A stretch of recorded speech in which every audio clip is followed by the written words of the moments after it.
Hello, beautiful people. Carl here from Games, Brains and Headbanging Life, gbhblofficial.com for short.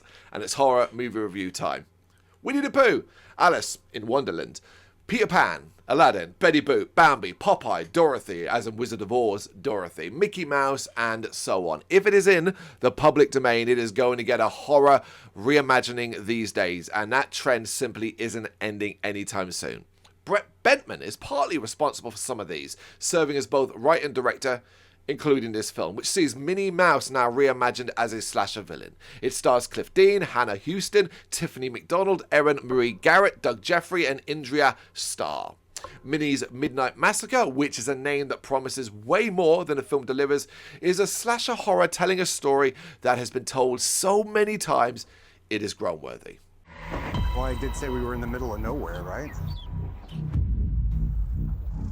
We have officially entered the dead zone.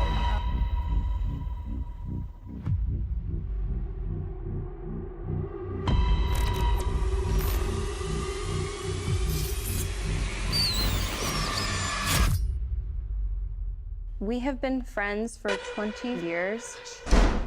The hell was that? Is that what I think it is? Yeah, it's a rat. Be like old times. Maybe not exactly like old times. She's getting away! Not so fast after all. Put her in the shelter. No! Let me out!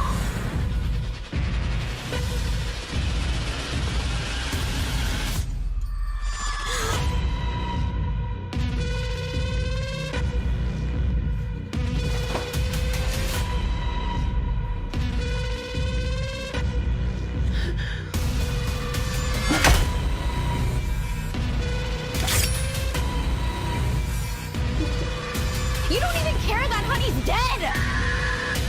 It could have been you. As a kid, Winnie was bullied constantly by a group of girls and one boy at a school, and one day it went too far. The girl was chased, attacked, and locked in a disused storm shelter, where she was promptly forgotten about and eventually presumed dead. Don't bother trying to pick the opening of this film apart, as a slight scratch results in it completely falling apart. It is this setup, and that's all we need to fast forward 20 years when Winnie, now Minnie, is out for revenge. You see, she didn't die. She lived amongst the rats and developed a new playful and psychotic attitude, transforming herself with an outfit notable for the mouse mask she now wears. Yeah, I'm saying it in that unconvincing way because goodness me.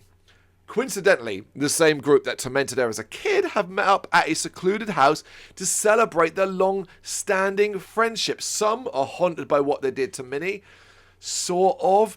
Others could care less, but all will have to answer for what they did as the young woman prances back into their lives with vicious intent. How did she survive, though? And how did she know just where everyone would be? Answers that come via a twist that every single person will be able to see coming a mile away, and it's not a good one either.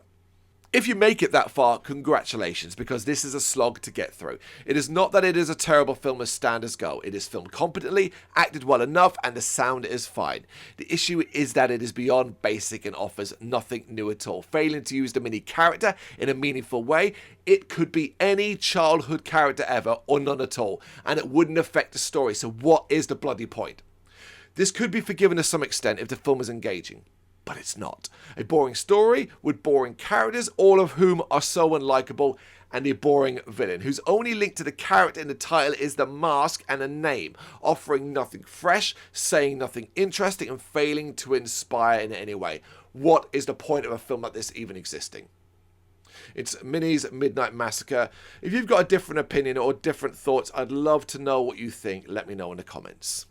Thank you very much for watching. We really do appreciate it. If you like what you've seen, consider hitting that like and subscribe button. It does make a difference. Of course, you can find us at gbhbl.com and across almost all social media platforms. So do check us out there.